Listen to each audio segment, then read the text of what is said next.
So without a shadow of a doubt, one of the most common questions I still get to this day is, right, how much fat should I be eating for weight loss on a plant-based diet? Always asked about this, so I'm going to give my brief thoughts on it here.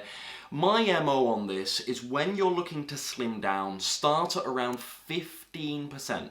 What do I mean by that? I don't mean 50% of your overall plate and how that breaks down, but 15% of your overall energy intake, so calorie intake in layperson terms, for the day coming from fat. That's 15%.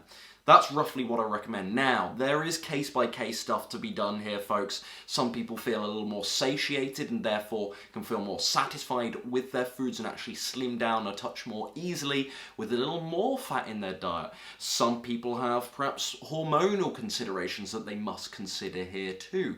Many women don't feel quite so comfortable on 15% of their overall calories coming from fat either.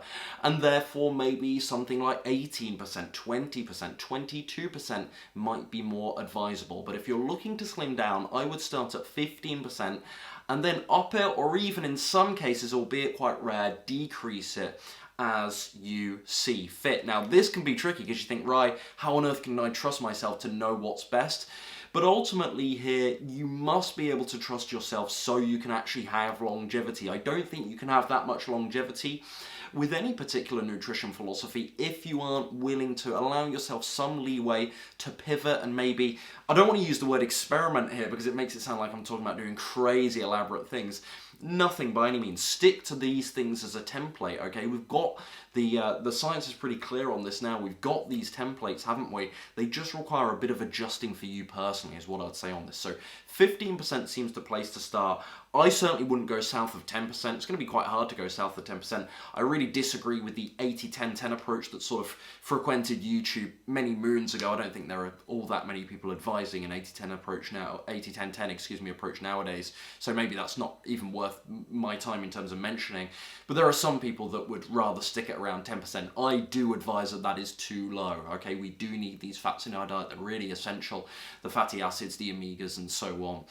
And again, I stress in terms of satiety, some people will feel better in a calorie deficit, even if the calorie deficit is the same, just by having a touch more fat in their diet, okay? I see a lot of high carbers, and I'm most certainly a high carber myself. The approach that I follow and prescribe is most certainly in itself a high carb approach, but I see a lot of high carbers, with a very low fat intake, very low protein intake, and actually by increasing either of those two macronutrients, the fat or the protein, I can actually make them feel a little more full, and they don't incessantly feel the need to eat all the time, which some people do report back on a very high carb approach, if that makes sense. So start at around 15%, folks. I am really wary of telling people to go south from that. It's more likely than not that you want to go up from that, but around 15%. If you're not interested in tracking your calories and whatnot, I get you, I feel you, I'm very much the same.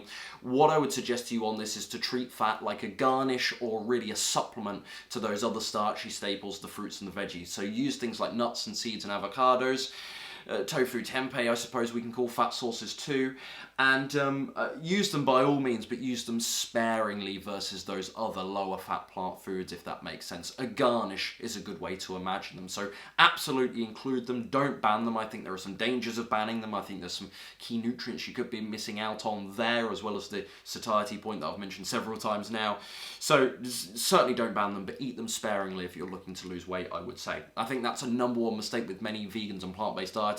So many nuts, so many nut butters, avocados, coconut. They're having a very, very high fat diet, and that's likely taking their calories up and up and up, and very tough to lose weight that way, even though on paper you think to yourself, I'm eating really cleanly here, I'm eating lots of whole plant foods, what's going wrong? In many cases it could be a question of, not always, but in many cases could be a question of fat intake. Now, once you've lost the weight, my MO on that is maybe keep calories from fat at around 20 to 25%. That's roughly what I do now. So you guys will see me have more and more tahini nowadays, more and more nuts and seeds, avocados. Again, these things aren't a major part of my diet, that's for sure, but they are there every day in fairly small amounts, but a little larger than they were in the past anyway. So around maybe 20 to 25% once you've lost the weight. I think that's probably the way to go.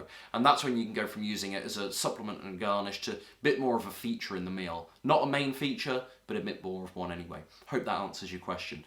For more weight loss advice, folks, head over to naturalweightlossmastery.com. Thanks for your time today. See you in the next one.